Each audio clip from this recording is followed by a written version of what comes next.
Hello, good evening everyone.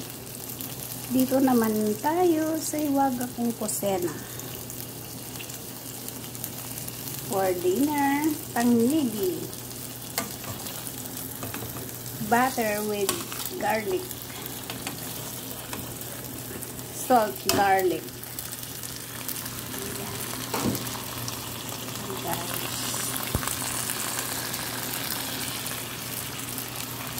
Tapos, shrimp na Ilonggo style.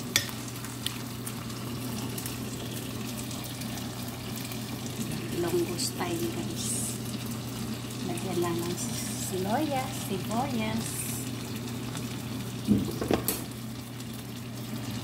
at konting wala nang tubig, guys. Ano lang sa sarili niya. Sabaw.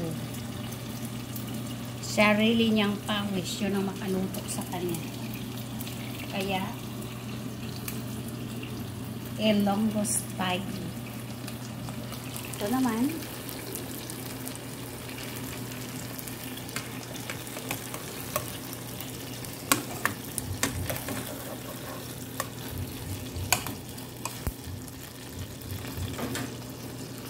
Guys, yan lang. Ganyan lang mag-ulang sila, guys. Isa or dalawa. Yan. Hindi kagaya sa atin. Lahat na ulam yun nandiyan. Ganun lang yung amo ko kasi. Bye, guys. Mag-prepare ako tatibol.